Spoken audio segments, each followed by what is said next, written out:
So we want to make sure that that is given ample time. So we're going to start today with prayer in the name of the Father, Son, Holy Spirit. Amen. Hail Mary, full of grace, the Lord is with thee. Blessed art thou amongst women, and blessed is the fruit of thy womb, Jesus. Holy Mary, Mother of God, pray for us sinners, now and at the hour of our death. Amen. And guys, please, other people sign up for prayer. It's going to be really nice, and it's going to default to just me saying the prayer every time. So, and I don't know if everybody wants that. I'm just going to say Hail Mary every time. So if you would like to say the prayer, you do not have to be Catholic or Christian, or even honestly practice any religion. You are more than welcome to say the prayer. It's just I didn't have that many people sign up. Makes me kind of sad. So love to have more participation there. So anyways, I'll hand it off to Eileen for a roll call. Perfect. Yes. So if you're one of the new senators, feel free to come up to me afterwards and we can talk about. I'll introduce myself. You can introduce yourself. You can tell me if I'm pronouncing your name horribly. And so with that, we'll get started. The question of the day is, what is your favorite sport? It can be to watch or to play. All opinions are welcome. First off, James Barry. Football, particularly college football. Abby T. Campy. Soccer. Matthew Dunn. Soccer. Alex Mitchell. Football. Irvin Asuma. Soccer. Jack Roberts. Golf. Matthew Wick. Soccer. Henry Kellen. Baseball. Justice Walker. Football. Zach Taylor. Football. Lauren Whitlash. Golf. Matthew Montes. Soccer. Tommy Sexton. John Knott. Anna Beck. Football. Andrea Jasso. Volleyball. Lindsay Lark. Football. Jack Swift. Soccer. Jaden Russell. Basketball. Joseph Leopold. Janie Fu. Grace Lynch. Dance. Kyle Hill. Basketball. Charlie Griffin. Hockey. Andrew Cansfield. Francesca Lichtenberger. Soccer. Yeah, what would you like? Swimming. Rosamund. Tennis. Molly Schwartz. Here, football. Leah Applin. Volleyball. Patrick Mulligan. Rugby. Walker Bagley. Soccer. Emma Herring. Sailing. Michaela Copley. Soccer. Andrew Kemp. Lauren Payne. Terry Waterbury. Football. Anna Julik. Swimming. Mark Mitchers.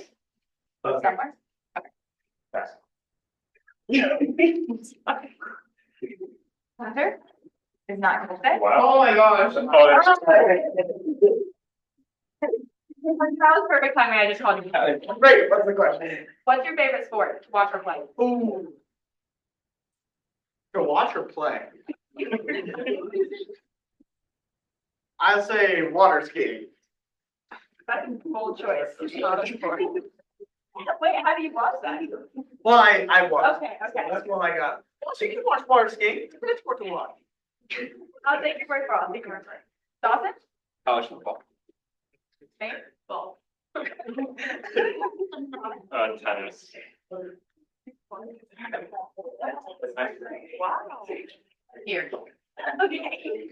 Well, you I'll don't have look an that up. answer. Yeah, you have to. Lions football.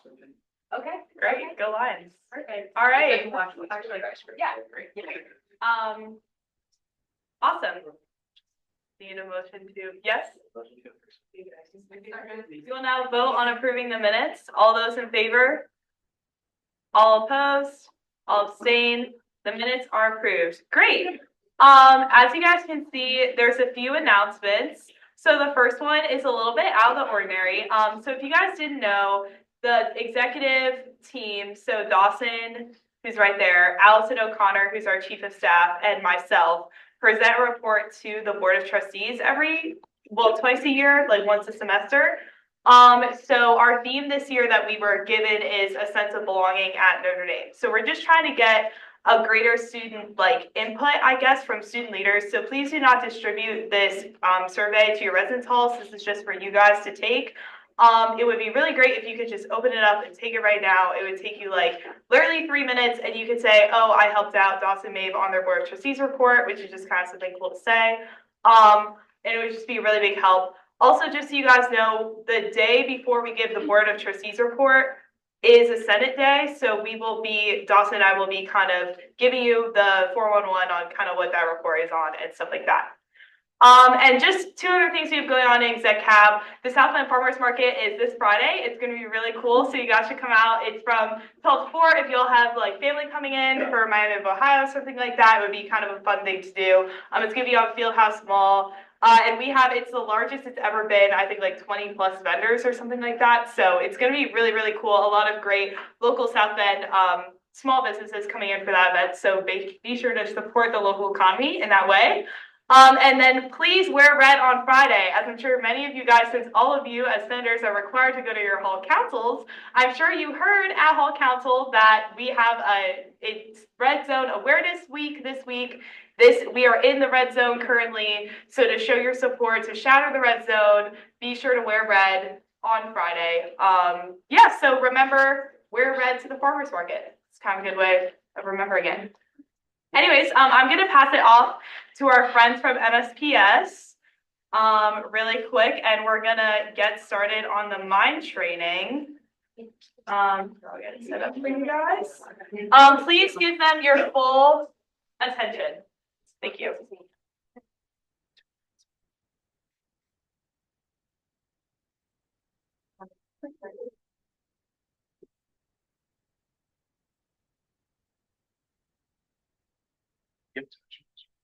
Hey everyone, so we're the MSPS Fellows. MSPS stands for Multicultural Student Programming and Services. Are you all familiar with it at all?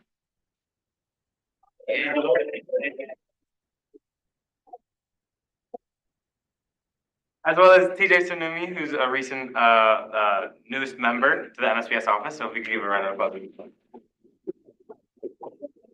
Yeah, so essentially what MIND is really quickly is microaggression intervention training at Notre Dame.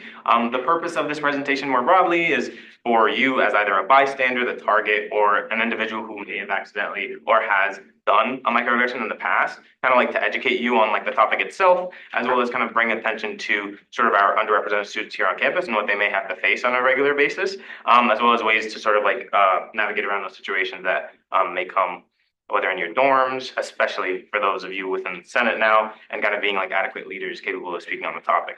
So a little bit about me. I'm actually a member of Senate, non-voting though. I'm the student union treasurer. I'm a senior fellow, yeah. I study finance and history. I'm in Balmer Hall, and I'm from Orlando, Florida. Hello everyone, my name is Francis, also a senior fellow, majoring in biology with minor in compassionate care medicine. I live in JFAM and I'm from Lagos, Nigeria. And hi everybody, my name is Stephanie. I'm a senior fellow too. I'm studying biology with minor in compassionate care medicine. I live in Walsh Hall, but I'm originally from Clarksburg, California. And so one quick question that we always like to start our talks with, to kind of get the ball rolling on microaggression and have you guys talk to the peers next to you, is describing your first impression or your first memory about race. This could be an example of the first time that you it got brought to your mind through a family member. And to give a quick example, something that we often like to share is, at least for me personally, my first encounter with race and actually speaking about it and it coming to my mind was when I was growing up filling out those forms that we fill out, whether it be for a school application or some sort of medical form where it asks us what race do you identify under. I was always confused because Hispanic or Latino wasn't part of that category that I could pick from. So I don't feel that I identify as white because I know that I don't really have the privileges of that. But that was always something that I was confused with growing up. And so I think that my peers and I have talked about it, and that's something that they can also relate to. But kind of using that as a guiding example, if you guys could take 2 or 3 minutes to talk to the people next to you to kind of debrief on your first memories with race or the first time that you experienced it. For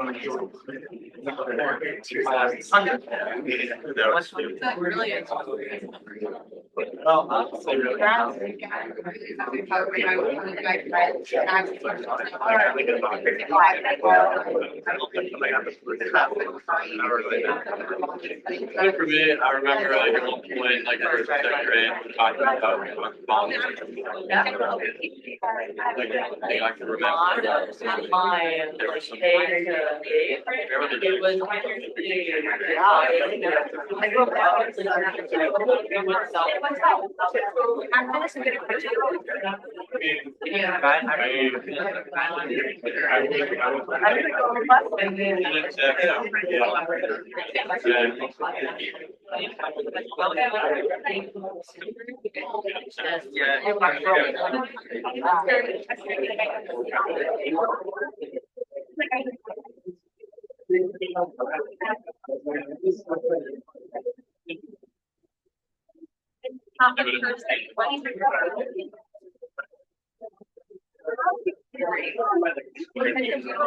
and you notice like people like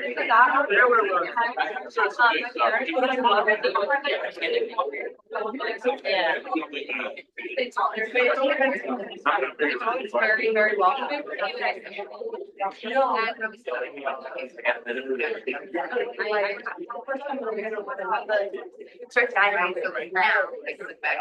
Oh, yeah, that's what. I think mine was when I was like Earliest memory of like elementary, like on the relatively younger side. We had I went to like a Catholic school, and we had priests for 10 years. Our new like priest, and it was like he had like a very thick he would start all of his like master jumbo. Hello.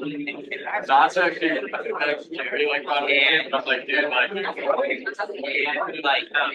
he like talked a lot about like math stuff and then just like kind of started anybody claims so your experience you know being in Texas. but like really. Start like closing down our conversation. Yeah.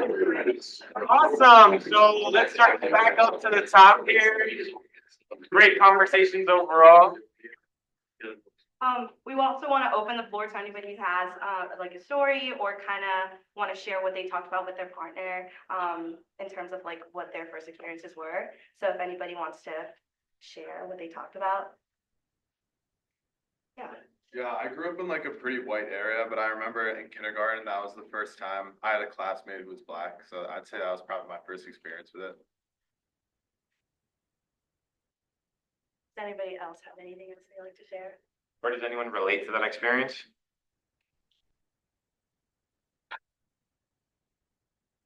Okay, so I grew up in like around the like black area, right? And one day, you know, like the Nintendo DS's, and like you know, like the Mii's on it, I can make your own B character. So I was like chilling with my friends one day. I was like around like 6, 7, and you know, I could like change the skin tone of it. It was like the default was like the white one. And I was like, yo, I can like change mine. And I was like, wait a minute, like there's white and black, and that's when my whole world changed.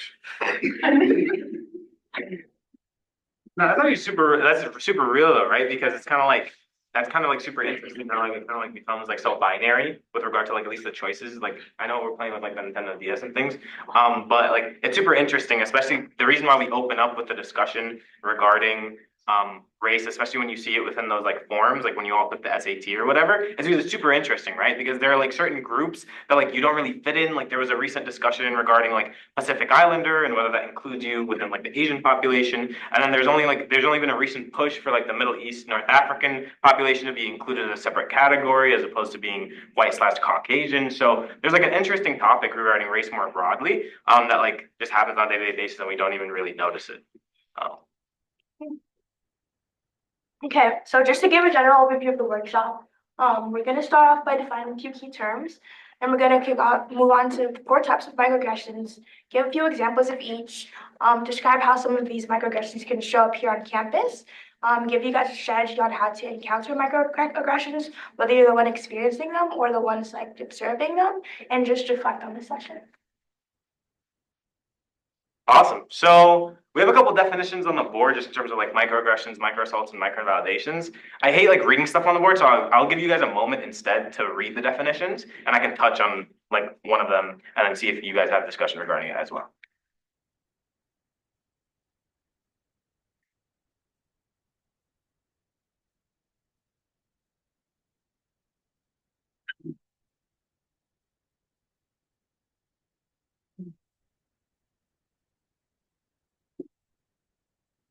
Yeah, what's up? Why are they called micro salts? I feel like those are like kind of like big things, like not really micro.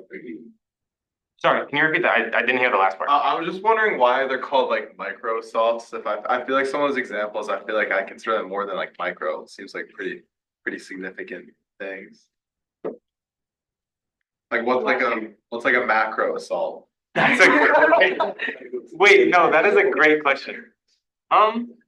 This is the type of feedback we like to listen No, to. we love to hear about it too, Yeah. because I mean, I guess that's a question from Merriam-Webster on this one, but I mean, it's like just on the definitions themselves. Yeah. I would assume a micro assault might be something that is more physical or macro, sorry, macro. I would assume it's something that might be more physical and I don't know, more, I hate to say it, but emotionally scarring. Like there's a difference between being called a racial slur and then like someone constantly like saying one word versus like someone speaking to you for like 3 minutes and like basically in a negative way about your race. That's what I would assume.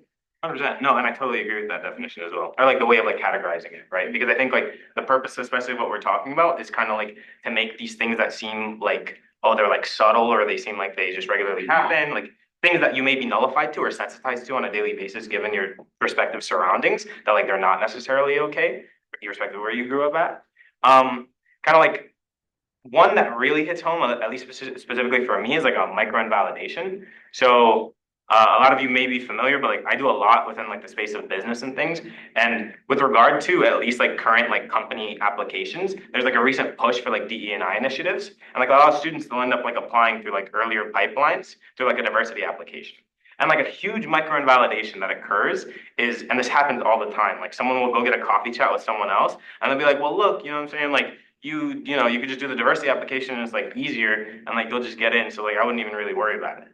And like that is a huge micro invalidation, in my opinion, and open to broad discussion relating to this topic, because I think it sort of negates like the purpose of why a company would go out of its way to develop a DE&I pipeline for students who may have like systemic issues relating to the ability of breaking within high finance, breaking into law, breaking into like similar fields as well. So I think this one especially hits home for me because I was actually told that like my freshman year, and I was just like, okay, like these things exist. They help like simplify the process maybe, or maybe bring it earlier to for me and like for others as well, whether it's FGLI, whether it's regarding race or ethnicity. But I think like the reason why they exist is what people miss, and like why someone can utilize this pipeline as opposed to like the regular pipelines that exist. So open to discussion regarding any of these 3 points, but at least the last one definitely hits home for me and, you know, peers who similarly go through diversity applications or whatever it may be. Yeah. A lot of like companies do it, I feel like, to save face. It's not necessarily because they're doing it because they feel like it's the right thing to do. And I think that in general, like business always comes down to like, how can I make the most amount of money in general? And so I feel like if you're not pulling from everybody, especially people of color, I think in their minds, they're just looking at it as I'm missing a lot of talent, not, oh, I need to make sure that I have an inclusive environment for everybody to be in. That makes sense. No, 100%. So what would you say, I guess, with regard to just I guess where I was coming from more so, and like correct me if I'm wrong, but where I was coming from more so is that like kind of invalidating someone's experience and being able to get a job role through a diversity pipeline and saying that it was easier, or saying that they were only capable of doing it because they did it through a diversity application. I see what you're saying. Yeah. No, I wasn't speaking from I don't speak on behalf of companies. I don't really like them anyways. But like bro.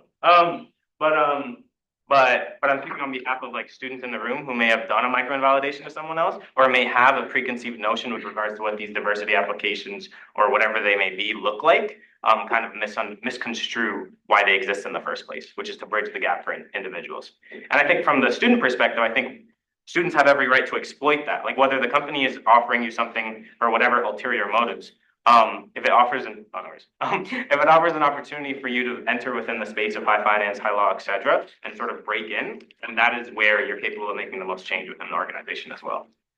But it doesn't invalidate what it took to get the job because you have a good GPA, you work hard, you came to Notre Dame, you do the same class as everyone else. Yeah. I'm curious, any of these definitions, like what extent the like sex or gender? Yeah, we at least like whenever like we give these trainings, we do want them to be applied to those like populations as well, and not only with like being like gender wise, but also just like your sexual orientation, because we know that those groups also like in general experience some micro like aggressions or micro validations. Like we work closely with the Gender Relations Center, the GRC. And so one thing that we've also like used is their opinion on how to better our presentation to include those communities as well. So, yeah. I think there's also a fascinating, like a point there as well with like socioeconomic background as well, because you can feel micro-invalidated because someone is taking away from the fact that like you receive a full ride to attend the university and could be judging you based on your socioeconomic status, and kind of like coming to like preconceived notions about whether you deserve it or not, or deserve the amount of financial aid you receive, which I thought was also a point that, you know, individuals who are like our Questbridge matches or whatever, they experience that sort of backlash a lot as well. So the terms could be applied broadly, but I guess in this scenario, it's specific, however you want to do. Any other points? I think it's just like important to know after our loss, not last week, but the week before, I just heard a lot of like students and like even people on social media saying like, oh, like Freeman was a diversity hire, and like hearing things like that make me very frustrated. And I think it's like our responsibility as like student leaders to make sure that when things are said like that along those lines, because it's said all the time here, like that we need to stop that behavior because like regardless of it doesn't matter what like race Marcus Freeman is, like he's our head football coach and him losing is not contingent upon the fact that he was a black man who got hired. So I think it just goes to show like things like that happen all the time and like we can kind of brush it off or if maybe it makes us uncomfortable to speak about, but here like even if people hear others say that and we're not the ones standing up for it, like how that makes them feel, especially like freshmen who are coming in, it's their first month at school, like no black freshman wants to hear someone say that and then the student leaders sit by and say nothing about it, so. That's an excellent example. Any other thoughts? Questions? Yeah. Some other key terms, we'll give you guys a sec to read them off and then kind of expound on them.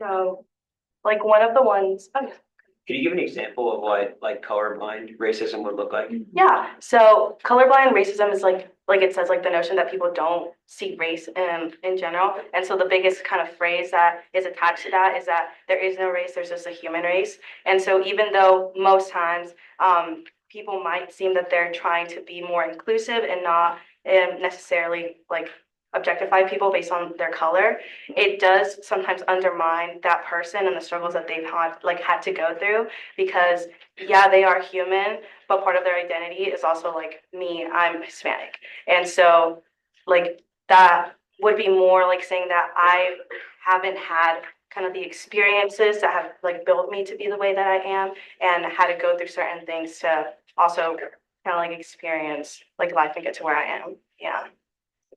I think like a great example too is, you know how in France, like during when France was playing in the World Cup, and then there was like this huge discussion about whether those individuals who were players on the team, whether they were like from Cameroon or wherever, or whether they were Frenchmen.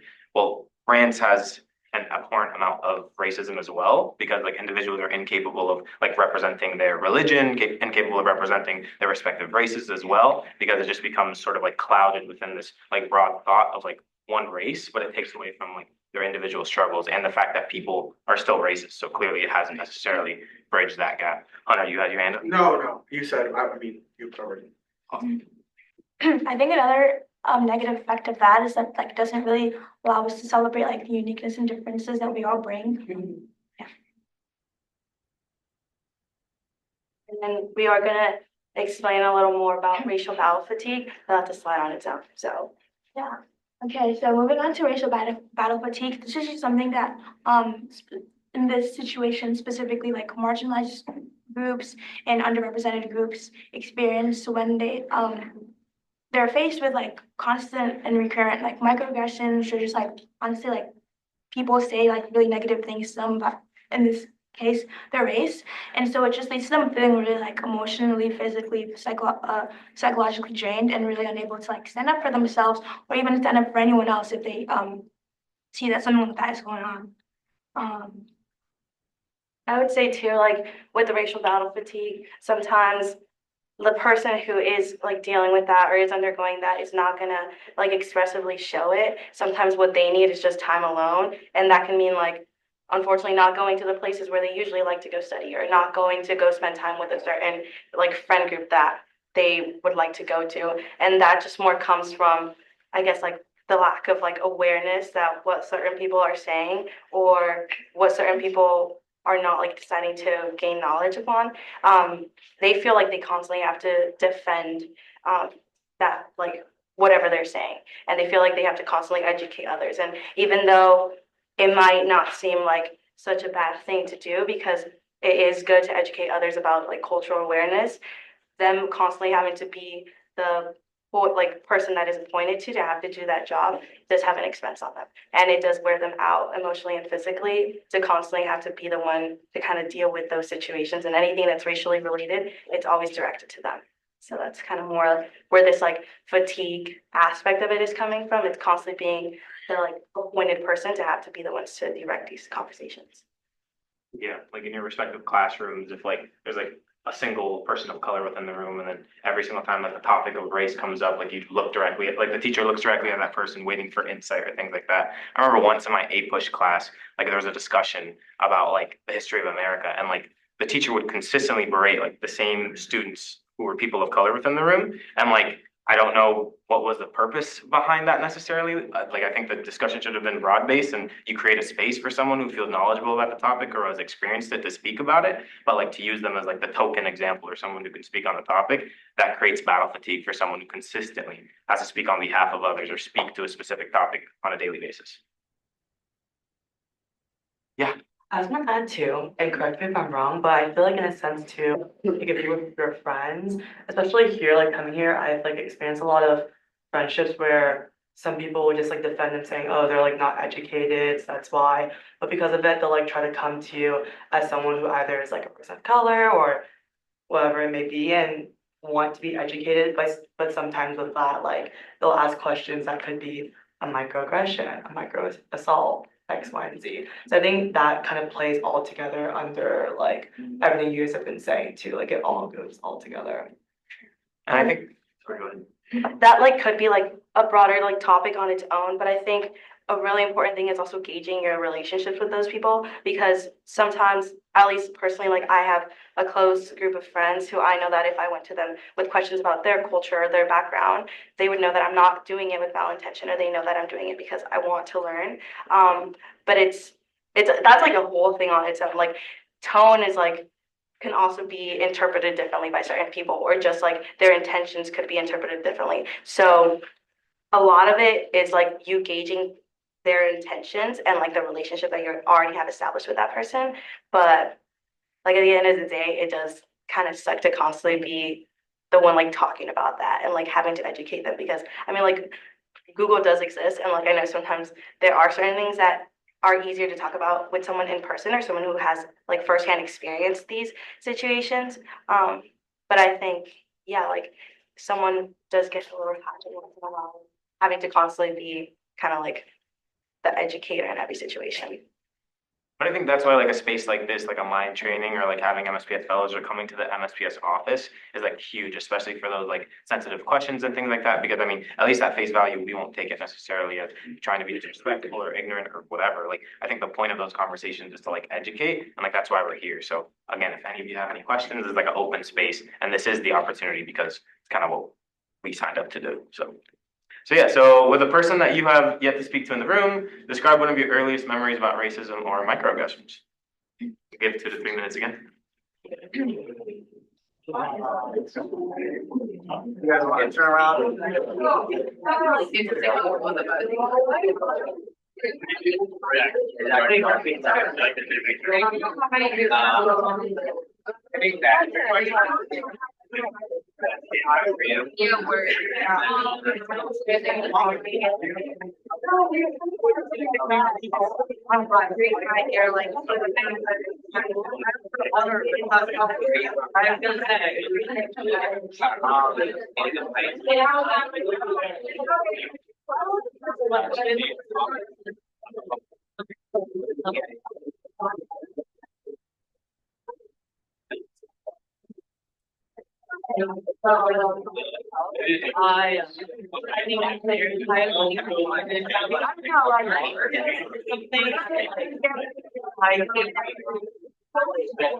Also, for me, my office, like, in these houses, like, there was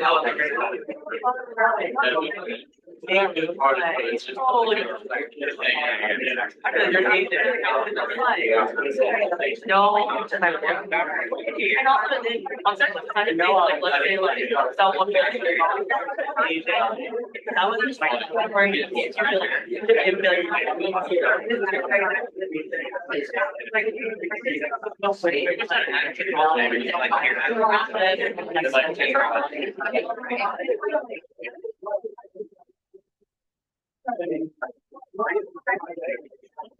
I know. I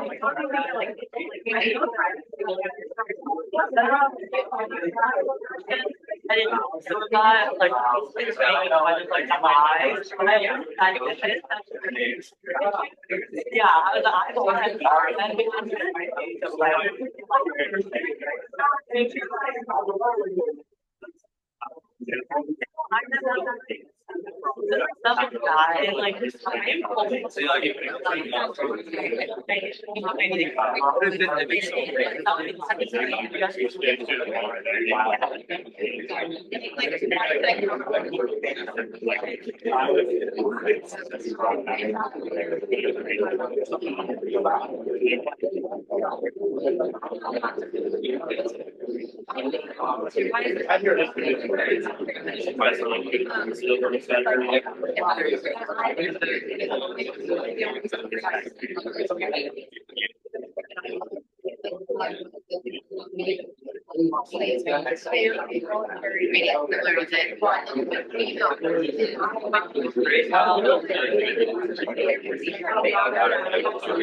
Glad to see such awesome discussions. Sorry, we're just trying to make sure we're taking time. But yeah, awesome. Francis will give an example, but then after that, we'd love to hear if anybody's open to speaking. Yeah. So this is something I've experienced a lot, especially so a little bit of context. I was born in the States, but I've grown up my whole life in Nigeria. So I came to Notre Dame, came to the United States in fall 2021 to attend Notre Dame. And when I introduced myself, I give my little Notre Dame intro. Sometimes people have like commented like, "Oh my gosh, you're from Nigeria? Like, how do you speak such good English?" And at first, I was like, I don't know. I didn't really know how to like take it because like no one had ever asked me that. Like English is my first language. It's the official language of Nigeria. So that was like just something I constantly had to like educate people on. Yeah. Even though they didn't have like negative intentions in saying that, it's kind of something that's like just like repeatedly experiencing that has worn on me a lot. But yeah. I think the important part about the example too is that like, so my parents like barely speak any English. So when they do speak English and like someone compliments their English, like it does come off as a compliment and they're super happy and they walk away.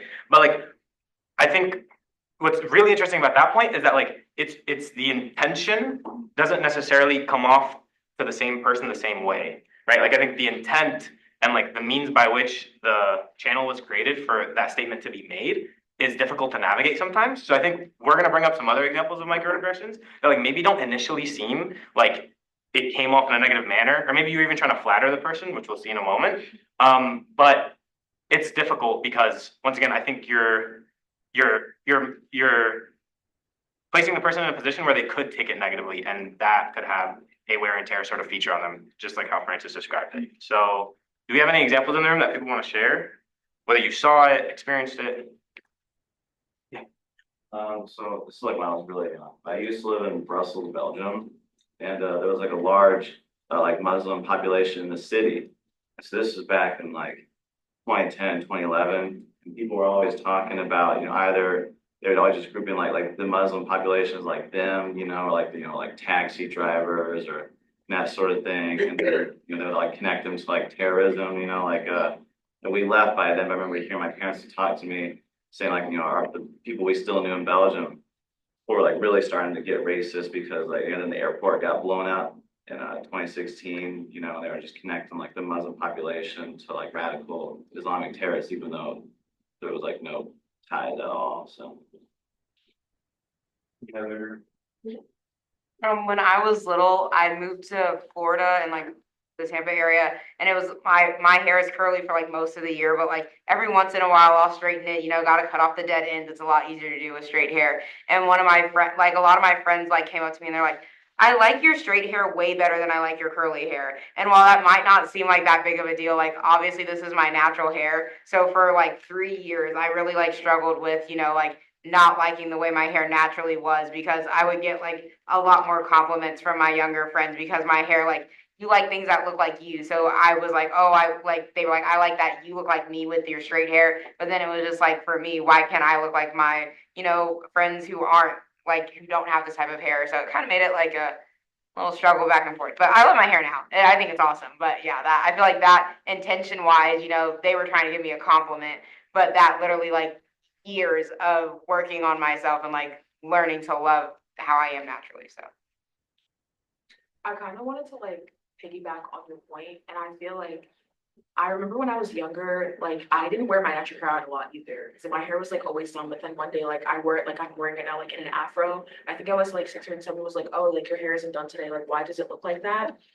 And I think like another thing is like as Black women, we're always kind of like trying to be put into the box of like this is how your hair should look. And if it doesn't look like that, it's immediately like seen as like off-putting. right. And so yeah, that was all.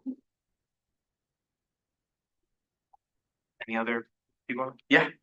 I remember in like second grade, I was going to play like soccer at recess, and my school was predominantly white and Indian. And one of the white kids said we should play whites versus browns, and everyone was like, "Bro, what? Like that's not okay." And at least it got, there was action taken and it was resolved, and the teams were mixed. But like that statement is, like not acceptable.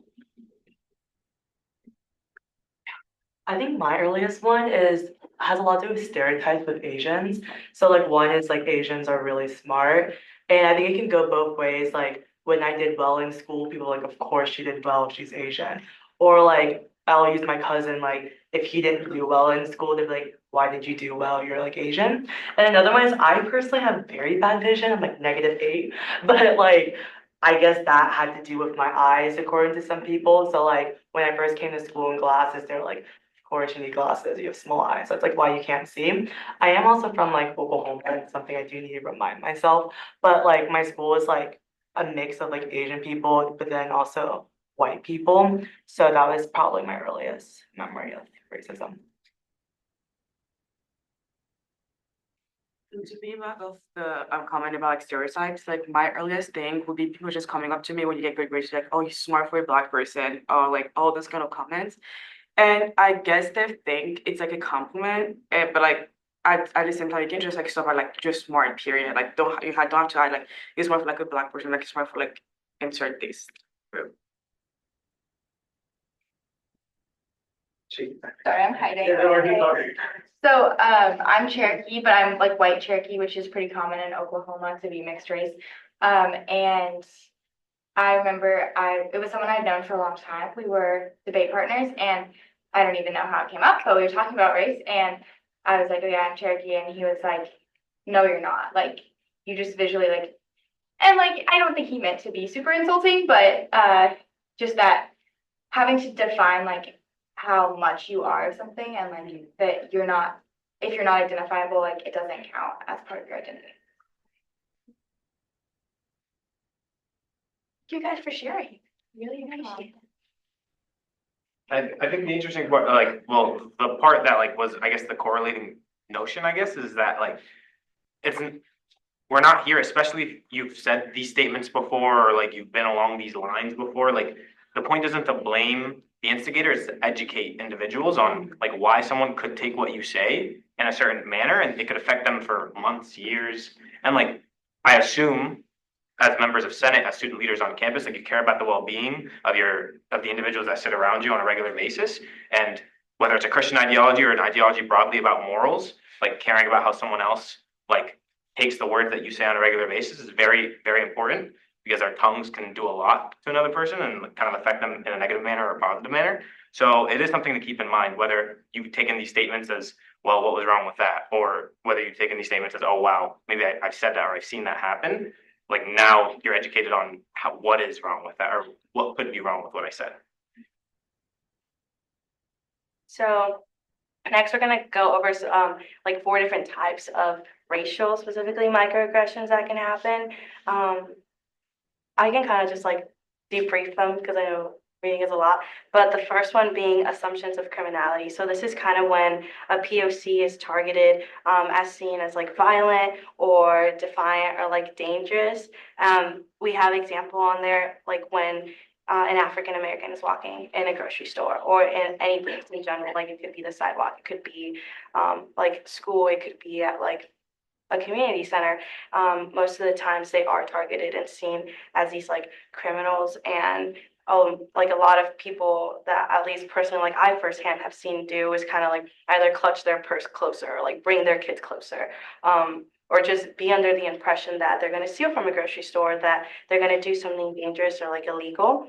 And the second one following being exoticization. So that's when kind of people of color are objectified as like tokens or like as rewards. One of the biggest things that I know maybe like some people might experience are just saying like, oh wow, you're so pretty, you're like so exotic. And even though the person who said that to someone else might like mean that with well intention and trying to like compliment someone or is trying to like pick someone up, like at the end of the day, like you're focusing solely on like the physical aspect that they bring to the table, and you're kind of like making it seem that if you do get with that person or if you do like happen to get the number that you wanted or like go out on a date, like you're using that as a way to reward yourself, saying like, wow, look at me, like I can pull more races, like stuff like that.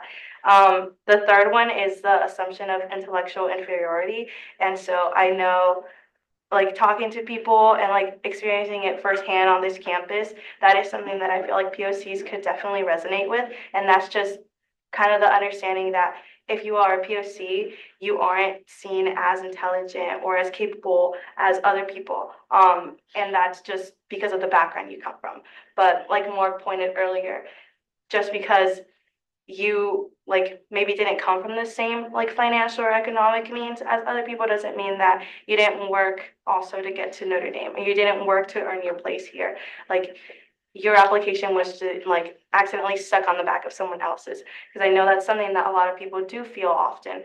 I am a Questbridge scholar, and I know once when I like something that I experienced with like now looking back at it, I'm like, oh, like I guess that low key was like an undermined comment, but I had a, well, I thought they were a friend, but I had them like go up to me and well, like I think I look very Hispanic, but they were like, oh, like you're a Cuthbert scholar, aren't you? And I mean, I had never mentioned that before, and like, yes, I am, but it's just like they were like, well, of course you are, you're Hispanic. So that was just kind of something that I know that I've experienced personally on this campus. And then fourth being pathologizing cultural values, and this is kind of redirecting the conversation to the term of like when people of color dress in their cultural like types of styles or like they communicate certain ways. I know sometimes people have said in the past that like if someone is dressing in like their cultural like gowns or like just like wearing like traditional clothing, people have said like, oh, what's that costume you're wearing? Or like they're just not educated on the background behind the context of like that attire. So that is where that like pathologizing cultural values come from. Yeah, and now we just have some more examples. First one, similar to what Steph had already talked about, is so like when people of color, like you meet a person of color on campus, something I've heard about happens a lot. You assume that they're not like from here. So like for instance, you like ask them like, oh, like where are you from? They're like, oh yeah, like, I'm like from Virginia. And then I'd be like, where are you like really from? So like assuming that someone who's like doesn't look like you can be from the same place as you.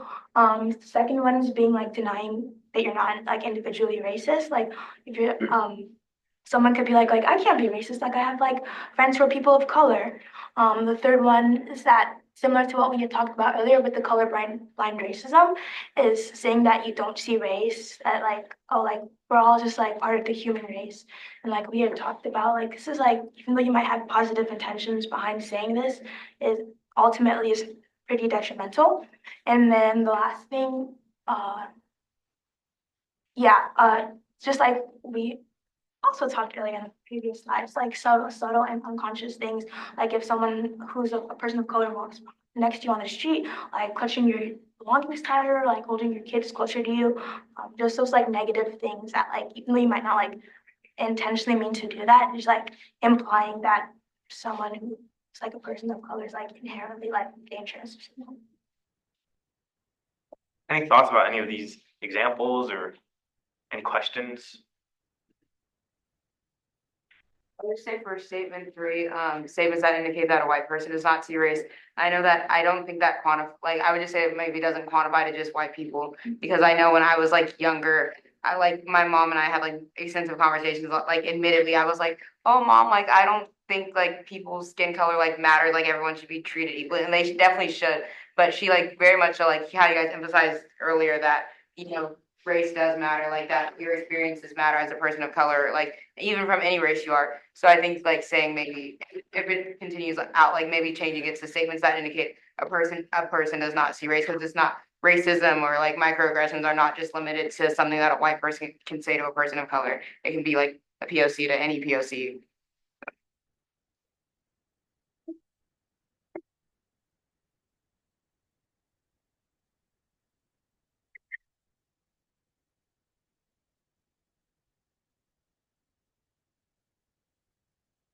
Awesome. So now that we've sort of discussed like what microaggressions can be, and as well as like certain examples that an individual may face, especially with regards to microaggressions,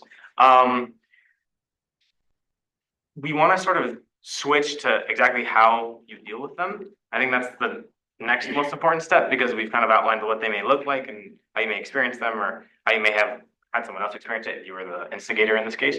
So people often ask, and if you are asking that when someone says something, then it's likely exactly what just occurred. So for example, like the person in the back had brought up the like whites versus browns example, and everyone kind of stopped and said, did that really happen? Under those circumstances, it is likely the case that a microaggression or something of the sort just happened. So we do have a framework that we sort of thought of, and we'd love to also get feedback with regards to other ways that you have found being able to like respond to those situations to occur. So yeah. Yeah. So I think the biggest question when you kind of encounter microaggressions, whether you be the target or bystander, like the aggressor itself, is kind of thinking to yourself, like, should I respond? And it can be hard in certain situations, especially when maybe like the person who said something terrible was your friend or someone who you thought to be your friend or someone who's close to you. And I know that's sometimes it's also really hard for like people who aren't very confrontational or like don't know how to approach these type of situations. So kind of like if you do realize that what just happened was a microaggression, and you do want to approach it or address it, then you kind of can reflect on yourself and think like, is my physical danger, like am I physically like a dangerous spot right now to what I just encountered? Will like the person kind of like be acceptable to the feedback that I'm giving them, or like will they be like will they care that like we are bringing this up? Also kind of just how we said, like if the aggressor was your friend or someone who you hold really like dear to your heart, how is that going to affect your relationship? Like do you guys have the type of relationship where you feel that you can talk about these situations without a mediator or like talking one-on-one in private? But also I think the biggest thing is just reflecting on yourself and understanding that, am I gonna kind of like regret not saying anything, because that's a big thing too. It's like it kind of goes back to the racial battle fatigue of kind of understanding that I know it's like my place to defend myself too, but I'm also like so tired of always having to be the one to do it. And then lastly, kind of just like if I don't say something, is that just gonna mean that I'm accepting their behavior or that I'm kind of almost like agreeing with it because I didn't like want to stick up for myself or I didn't like want to talk about it in that moment. Yeah, so we're gonna break into another like little discussion part. So if another person in the room that you haven't spoken to, describe how you respond to an incident of racism.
Can we get circled back to another room? People around. Yeah, of course. now that we've reached this point of the presentation, and it's kind of already been brought up already from a couple people in the room, kind of that like these difficulties are adjacent to like other issues that like can happen on campus, like beyond just being a person of color who may be attacked, like you may be attacked based on like gender orientation and other things, as well as kind of like the topic that was brought up is that even if we're talking about a person of color being attacked, like a fellow person of color can be attacked by another person of color. If anything, it tends to happen within these groups that, again, like this normalization or this perpetuation of this thought can be worsened within the respective groups that you surround yourself with as well. So we do want to make sure that we're, once again, circling back to the topic of just the target, like the individual who has been affected by microaggressions and the like, and the rest of the terms that we discussed, and like how that can affect them personally, and kind of circling it back to like the purpose of why we want to discuss why that person needs to be like cared for, how we can respond to it, how we can like kind of create a safe space for that individual as well. So again, kind of once again, it's not kind of defeating the purpose of what other people may be going through that seems like adjacent or similar with regard to a micro invalidation or an invalidation of you based off of a definition that you define yourself as, or that it can only go one way. It's primarily the idea of how do we respond to this topic more broadly, and sort of create a safe space. So yeah. Yeah, so with that being said, yeah, we kind of just want to emphasize that we really value everyone in this room, feeling like it's like a comfortable space for them to contribute, regardless of like what they may look like or like their experiences. And so, yeah, with that being said, we want like one person from that side and one person from that side to like talk about what you discussed if you feel comfortable. I can go. Yeah, I feel like this is more subtle, but maybe something that a lot of people have experienced. Like, I feel like just throughout my life, especially like just in big group settings, like people will make maybe subtly or microaggressions in the form of like jokes, and like you want to go along with it because you don't want to be like the party pooper or like someone who's like, oh, not like going along with the group because everybody else is laughing at something. But something that I found to be really effective is just simply just like not laughing and then being like, why did you make that joke? Like, I don't get it. Like, inform me as to why that's funny.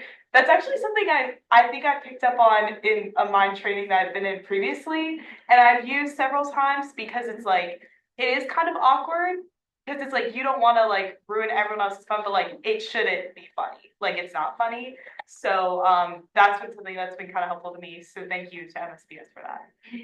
And what's even better is I think the second part of the statement is great. Is like it's not like, oh, like instead it's something that we're going to bring up in a moment is you can respond with a question like, you know, what did you mean by that? Or like kind of like, can you say that again? And then like when someone like reflects once again on just like what exactly they meant and what exactly they said, they may like retract their statement.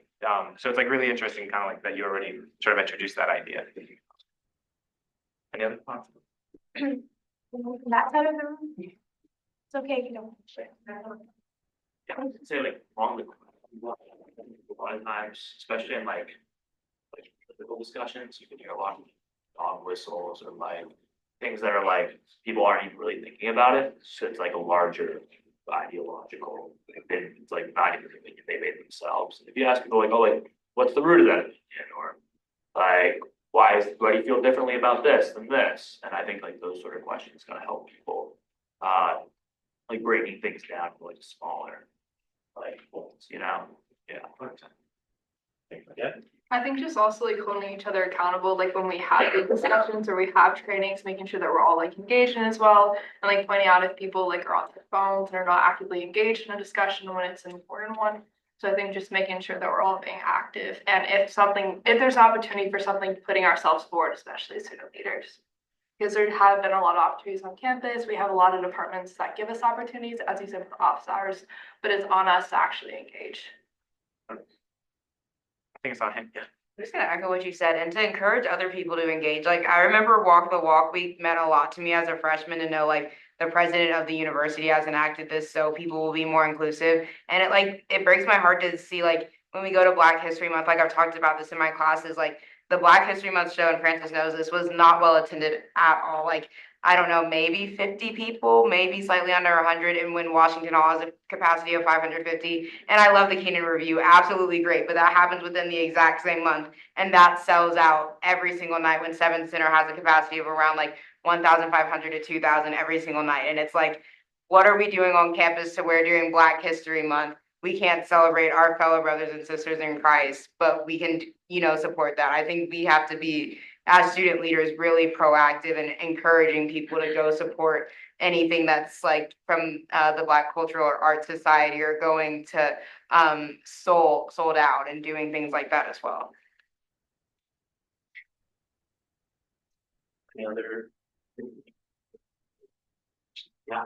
I think like with some of those questions, like it was one of the questions was like, will this affect my relationship with the person? And I don't think, like, to kind of echo what May was saying, like it does, even if it like is uncomfortable in the moment and the person's like, why is like my friend saying this? Why are they like challenging? Like that doesn't mean it's not worth saying, because I think that other question of like, would I regret not saying something, or like, how does this maybe make the person who's being affected by it feel, like, are maybe more important questions to think about than like, is this gonna like, is my friend gonna be like mad at me that I like challenge them on this, And I think honestly that says more about them than it says about you, right? Like if they can't, like you as a friend are trying to like kind of like bridge their like maybe misunderstanding or their ability to misspoke, and you're offering them an avenue to sort of like fix what they said, and like they're not taking that on. I think that says a lot about other people as well. Like and that's why like I think the mind trainings are so relevant, because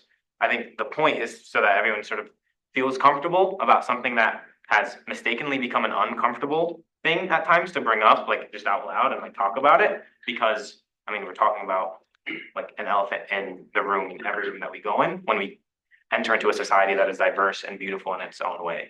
So yeah. Awesome.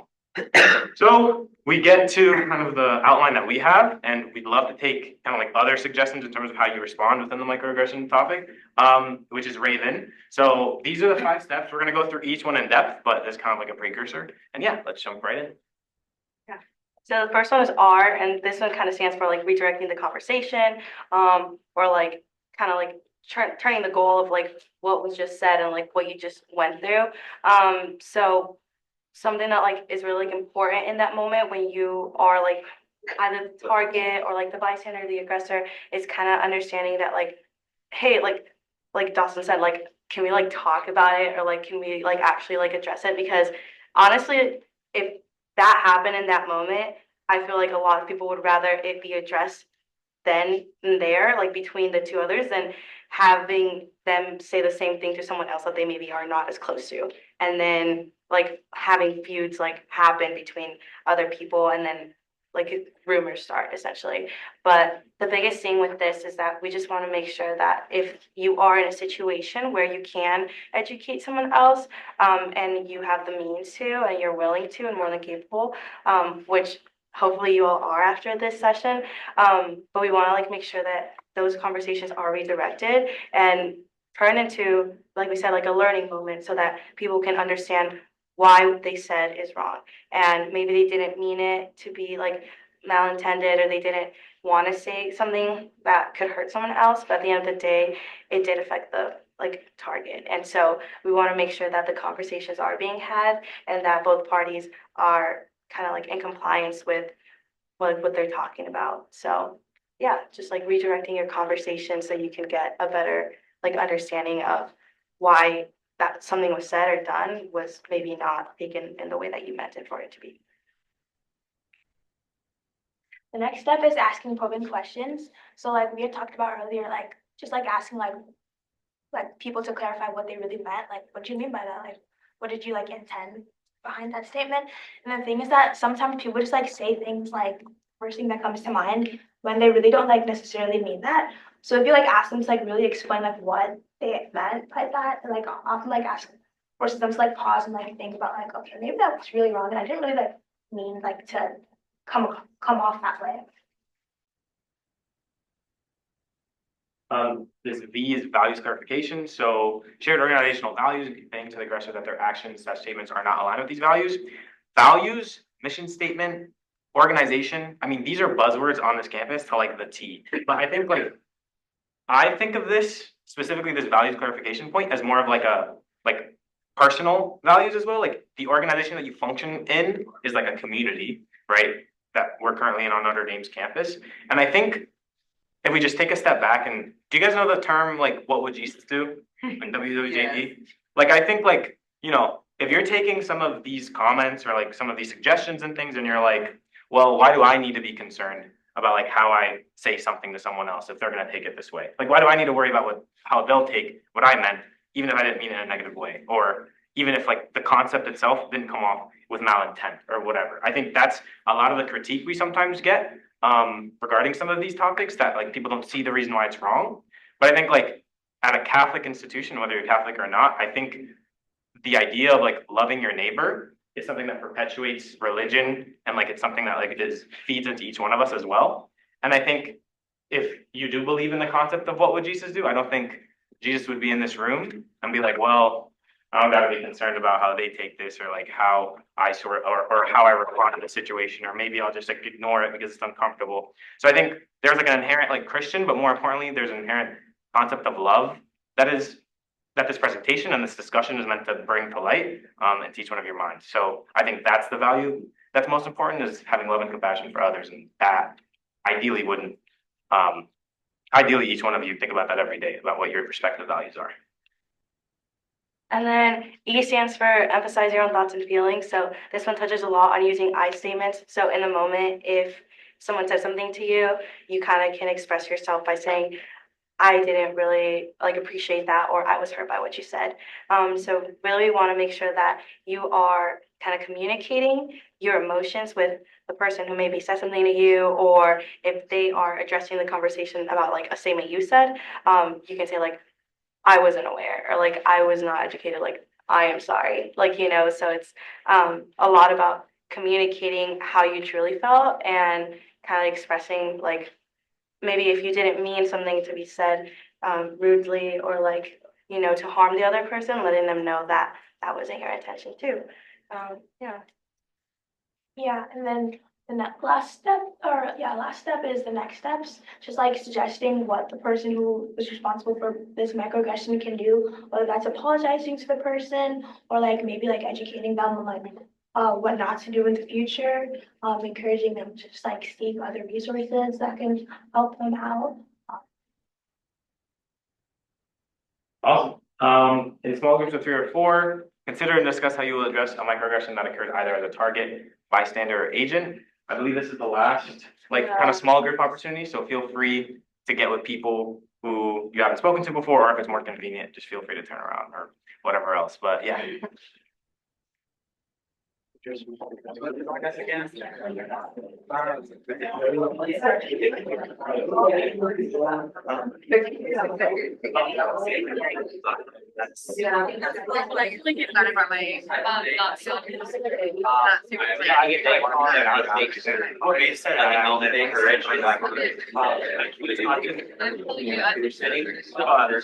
one of my friends, I think knowing that, and like I love your like maybe nobody like this one, might be like challenging thinking about how much more I mean,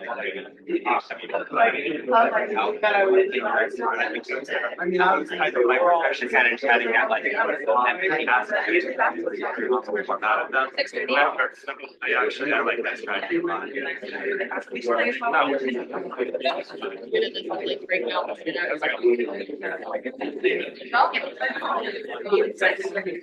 Any questions?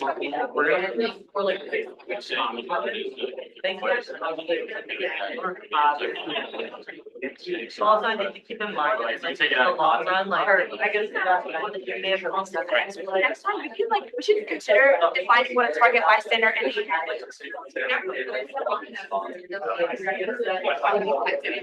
No, girl. Last year, automated data like also like there could be like question. You can just go like this. Anyone have any? And then there's again like yeah, you run the situation. Awesome. So we'll circle back to the top.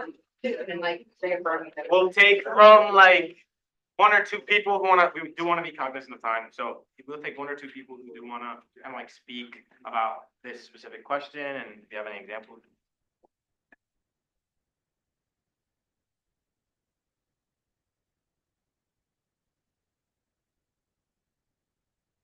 I believe that it's important to kind of understand how other people feel. And as Grace was saying, also trying to do so in a collective manner so that if there is like a microaggression or something that just makes someone feel uncomfortable, that you're able to kind of discuss that in a positive, like in a collected, cool manner. Just also being like reflective of what you're actually saying. I myself admit that I sometimes just speak a lot and don't actually say or some things just don't come out the way I want them to, and that can make some people uncomfortable. And it's something that kind of everybody, I think, can try to understand and kind of work on it. 100%. I appreciate that. Thank you. Any other takers? Yeah. Alongside like combating the microaggression, also reaffirming like the victim of the microaggression. Like if you know it was something that hurt them and it's like hurting their identity, like reaffirming them, like letting them know that like they are beautiful, like they are loved, and that that person's thoughts or opinions do not inform, but do not make who they are as a person. So. Yeah. I think you touched on a good thing with like love thy neighbor. I think it's like very important to like go into situations with kind of an open mind and like being very respectful and not using language that like perpetuates like demeaning someone or accusing someone of anything, but also like understanding that like, you know, we're all people, we're all human, we all make mistakes. So like maybe also even if you're like if you deal with someone who maybe said something that was like, hey, that's not right, like being able to, you know, go up to them and be like, hey, like, why'd you say this? Or like, and not maybe necessarily thinking the worst of them. But also I think a lot of being able to stand up for yourself and for people around you comes from the confidence that you've gained as an individual and your values, and having like your morals and values and like a system for that. So I think as we all get older, kind of like become, you know, these fully grown adults, we kind of gain that confidence. But even if you don't have it, like, you know, fake it till you make it, like believe in yourself and trust that like your intuition is correct in situations that may seem uncomfortable or like straight up wrong. And to that point too, I mean, I think college feels a lot like high school sometimes.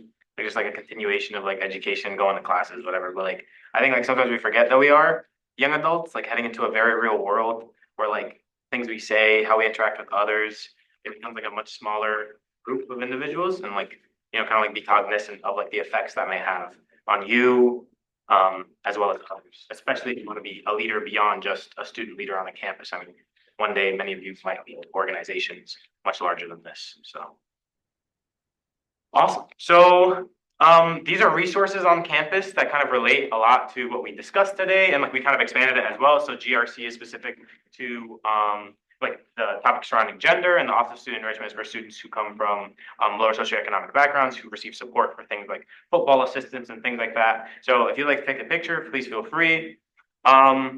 This is kind of like a couple questions that I would give everyone a moment to like just reflect on very quickly, but after that, we have a feedback form. So we'll give a moment here.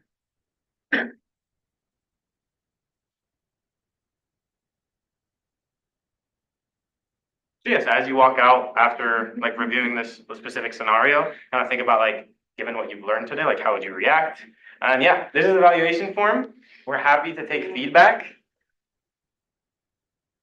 Not too much though, no, but like go ahead. And yeah, that was it. We're gonna have line stickers to represent the end of your training. You guys were training. Thank you guys. Thank you guys so much. That was awesome. Yeah. I think I speak to you for it. Sorry. Like, if I take the bag, is that okay? Yeah, it's fine. Okay, guys, I'll have these up front. For what the Senate meeting is not over, to clarify. But yeah, we'll leave these out front for the end of the meeting. But thank you guys so much. Thank you to the MSPS fellows. That was wonderful. Now back to our regularly scheduled programming. We are in general orders.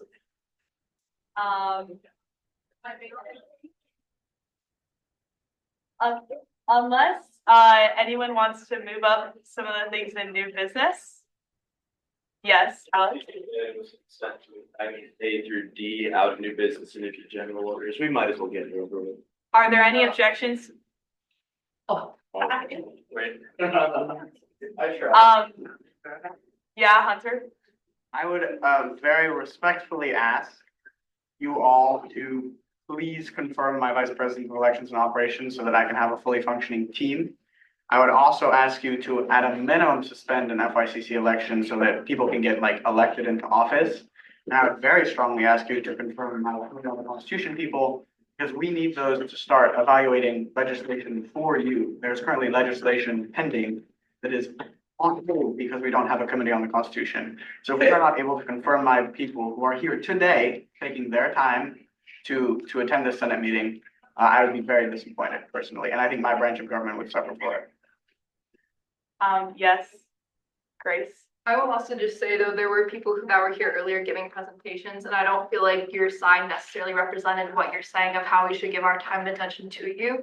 I feel like there was some disrespect of being on laptops and talking during it, so I don't feel like your argument that we should be giving our time to you is a strong argument, because you didn't give your time to the presenter. Okay, I would just like to also, like, any debate in this room is not about people's personal character, it's only about. Not character, of just giving time to. Okay, thank you, just want as a reminder. Nothing on character, just giving time, because this is a question about time.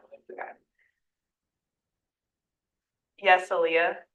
I just have to say, this is FYCC, does have a meeting coming up very soon. And especially if the person is not nominated, if they want to run for a position in FYCC, they would not be informed of like all that they need to do. So it would be unfair to the person if like they weren't ready like fully, I feel like. Yes, Alex? Also, if we were to move just item A up and then unanimously consent to bypass parliamentary procedure, then we can skip all the questioning and debating and just get it done with. Right. In light of that, I seek unanimous consent to move item A out of new business and into general orders. Are there any objections to the unanimous consent to move item A out of new business and into general orders? All right, seeing that there are none, it is moved up. Yes, Alex? I seek unanimous consent to bypass parliamentary procedure and move straight to a vote regarding item A in general orders. Is there any objections? All right, seeing that there are none, we will now vote on item A in order to suspend an FYCC vacancy election. All those in favor? All opposed? All abstain? It passes. Any other comments, concerns? Yes, Leah. So, can I seek unanimous consent to move items A through C? These are really important things that need to get done regardless of how we feel to make our student union function, please. Are there any objections? All right, seeing that there are none, all three items are moved out of new business and into general orders. We will now look at nominations for the Committee on the Constitution. Oh, yes, Alex? Motion to suspend the reading. Dispense with the reading. We will now vote on dispensing with the reading. All those in favor? All opposed? All abstain? The reading is dispensed with. All right, we are now in questioning, and Thomas and Hunter are both here. Are there any questions about this nomination? Yes, Alex. Motion to move to questioning into debate. Okay. We will now vote on moving out of questioning and into debate. All those in favor? All opposed? All abstain? All right, we are now in debate. Yes, Lauren. Motion to move out of debate and into a vote. We will now vote on moving out of debate and into a vote. All those in favor? All opposed? All abstain? We will now vote on the nominations for the Committee on the Constitution. All those in favor? All opposed? All abstain? All right, it passes.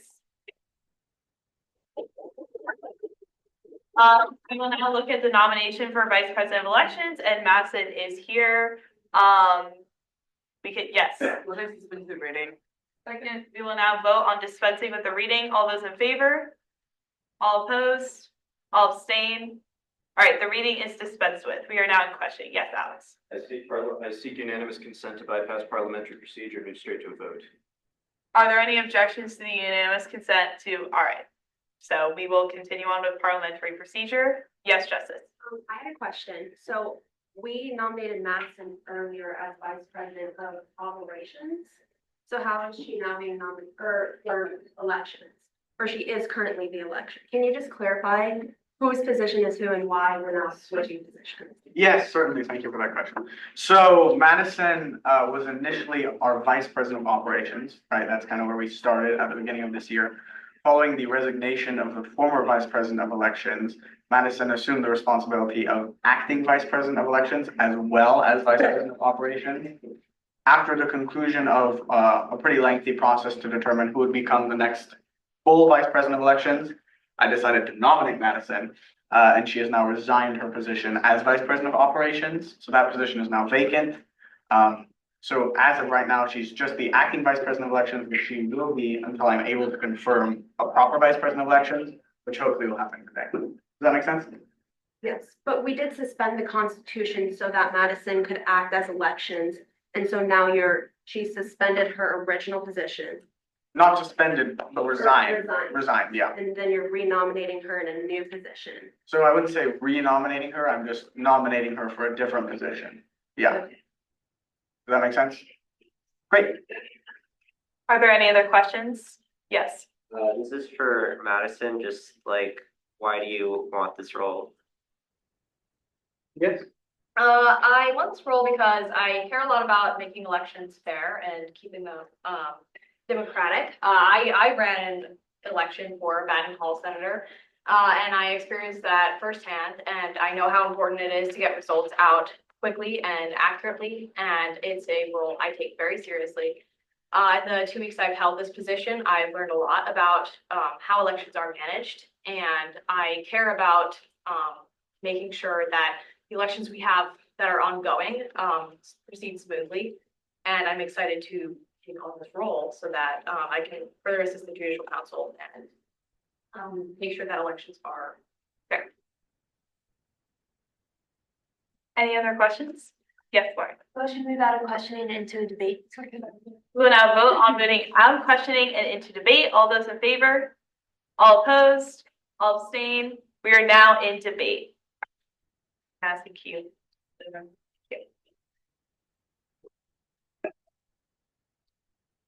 Okay, yes, Hunter. I forget whom, but 2 weeks ago, someone asked me if elections would be affected as a result of the resignation of the former vice president of elections, and I said no. The reason for that in large part is because of Madison and the tremendous work she has done. I will say, if it has come across that myself and my branch of government are not fully attentive to what's going on, it's because we've been very overworked and extremely stressed with managing elections and figuring out how to run Indy Central and do all of this stuff in a very tight timeline without a full team and having people do multiple things at once.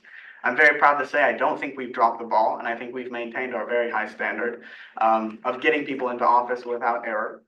So yeah, I think she's really stepped up to the plate. I think she's done a great job. I think she'll continue to do a good job and elect people, or I should say, allow people to elect people in a democratic, transparent way.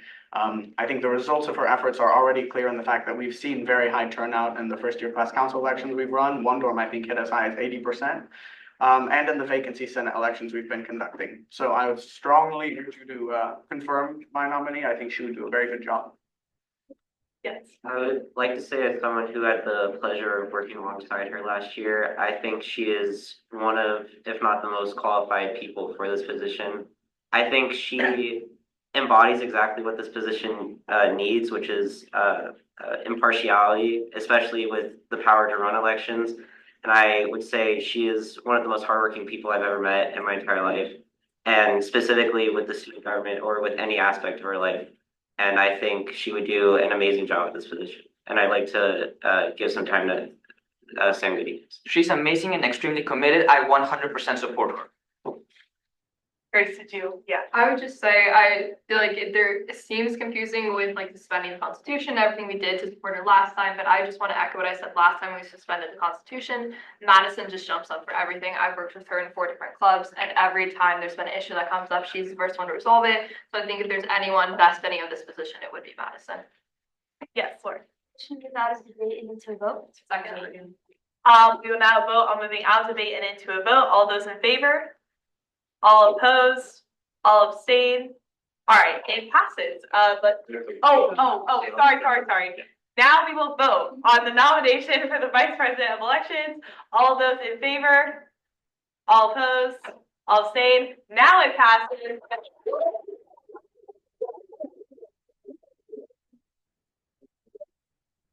It's okay. Once you leave, we just discount your vote and it's okay. You can leave. Yeah, no worries. Awesome. We'll move on to our final nomination here for VP of Operations. We can proceed with it. Yes? We'll just dispense the reading. Second. We'll now vote on dispensing with the reading. All those in favor? All opposed? All abstain? The reading is dispensed with. Great. We are now in questioning. And yes, sorry, Madeline is here. Okay, she's right there. Any questions? Yes. Madeline, why do you want this position? So I want this position because I did student government in high school. I'm a freshman, by the way.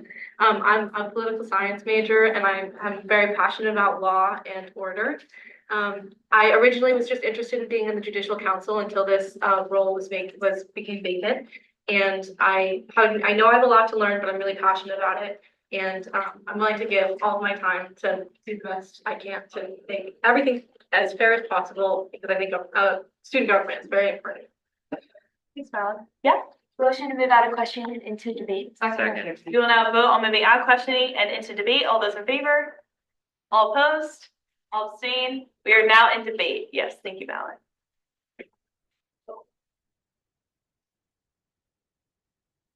Are there any points of debate? Yes, Hunter. I apologize in advance for taking the time, though I'd be remiss if I did not say that I think Madeline is a very strong candidate. She was interviewed by multiple Judicial Council officers, and I'm pretty sure after every one of those interviews, the respective officer and advisor actually was kind of like, wow. So I have every confidence in her filling this role. Great. Yes. We're just moving a debate into a vote. Second. We will now vote on moving out of debate and into a vote. All those in favor? All opposed? All abstain? We will now vote on the nomination for Vice President of Operations. All those in favor? All opposed? All abstain? It passes. All right, let's get it out.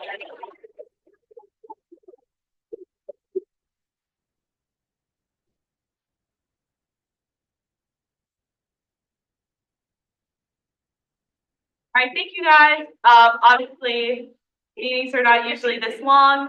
We're now in an absence. Yes, Dawson. If everyone could please take like 1 minute to go fill out the Board of Trustees following report. This is really important. I know it's been a long session, but please just take a second and do it together. Thank you. Yes, James. So he keeps asking me, I might regret it, but Sammy G came here and he wants to say something for, I gave him a minute, so I don't know what he wants to talk about. Sure. He's texting me. I am merely a private citizen giving one recommendation. I recommend that pursuant to section 416 of the bylaws of the Student Senate, the student government create an ad hoc committee to investigate what happened on September 13th, 2024 at 9:30 p.m. We saw long lines. We saw multiple safety concerns for a lot of students. Some of them were hit on the shoes. Some of them were hit. One of them passed out. I strongly recommend that student government investigate this in a timely manner immediately. All right. Thank you for the words of that student. Hunter? We've almost finished with our elections, but not quite. So please remember, as a member of Senate, you may not vote if we want for on. And also just on my end, I know that like last meeting we had a 15-minute Senate. Now we had an almost hour and a half long Senate. But this is just a reminder that you guys are in these roles to be a voice for students. And if you're ever confused or you don't know how to start writing legislation or something like that, but you're passionate about it, please reach out to Thomas and I. Like, I would hate for, there to be any confusion, like, oh, what should I even write about or something like that. If you see something on this, you're representing your dorms, and Senate is important. So, yeah, please, if you ever have any questions, please just email Thomas and I. I swear we don't bite, and we have a ton of time. So, yes. However, it's happening this Friday on North Class. Please come out. It's dinner and a show. It's going to be fun. $10 tickets and you get food. So awesome. Yes, Anna. LHOP is this Friday, also best event of the year. Come get breakfast food. You won't regret it. Great. Any other announcements? Yes. Motion to adjourn. Second. So now vote on adjourning. All those in favor? No, it's okay. All abstain? All right, the meeting is adjourned.